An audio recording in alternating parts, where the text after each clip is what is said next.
ক্রিকেটে ভারতীয়দের দাদাগিরি নিয়ে বেশ আগে থেকেই চলে আসছে আগডুম বাগডুম আলোচনা। তার উপর এবারের চ্যাম্পিয়ন্স ট্রফিতে একই হোটেলে থেকে অভিন্ন ভেন্যুতে খেলায় টিম ইন্ডিয়ার সমালোচনায় রীতিমতো ঢাকঢোল জাজর বাজতে শুরু করেছে।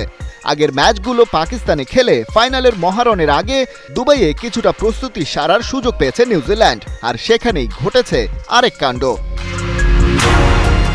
প্রস্তুতির জন্য নেট বোলার হিসেবে নিউজিল্যান্ডের নেটে নেওয়া হয়েছিল ভারতীয়দেরও, আর সেখান থেকে বেরিয়ে টিম ইন্ডিয়াকে নিয়ে ব্ল্যাক ক্যাপরা কেমন পরিকল্পনা সাজিয়েছে তা দিব্যি তারা বলে বেড়াচ্ছে চারদিকে।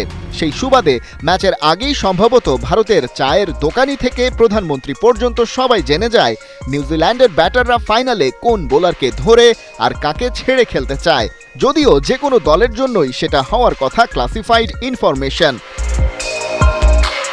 কিউইদের প্র্যাকটিস নেট থেকে বেরিয়ে নেট বোলার শাশ্বত তিওয়ারি তো রীতিমতো আলাপ করেছেন ভারতীয় বার্তা সংস্থা ANI এর সাথে।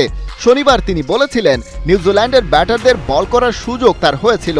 তাকে বলা হয় 18 গজ দূর থেকে জাদেজার পয়েন্টে বল করতে, যাতে তার পেসটা বুঝে ব্যাট চালানো যায়। সেটা ঠিকঠাক করতেও পেরেছিলেন তিওয়ারি, তবে গতি অনেক বেশি হওয়ায় ফের বোলারকে 22 গজ দূরে নিয়ে যাওয়া হয়। ANI-কে তিওয়ারি আরও জানান, নিউজিল্যান্ডের ব্যাটারদের পুরো প্রস্তুতি ছিল মূলত ভারতের বাঁহাতি স্পিনারদের সামলানো। মনে হয়নি এ ধরনের বলে তারা খুব একটা ভুগেছে, তবে ভারতের বোলিং অ্যাটাক টপ ক্লাস, তাদের বিপক্ষে নিউজিল্যান্ডের মানিয়ে নিতে পারার কথা না। বলে রাখা ভালো, ICC ইভেন্টের মতো বড় আসরে প্রস্তুতি সাধারণত দলগুলো ক্লোজ ডোরে নিয়ে থাকে, যেখানে গণমাধ্যমেরও কভারেজের সুযোগ থাকে বেশ সীমিত।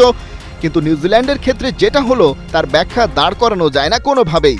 কিউই ম্যানেজমেন্টের খামখেয়ালিকে এক্ষেত্রে সবার আগে দায়ী করা যেতে পারে বটে, কিন্তু নিউজিল্যান্ড হয়তো কোনো নেট বোলার কিংবা কোনো গণমাধ্যমের কাছ থেকে এতটা আনপ্রফেশনালিজম আশাই করেনি।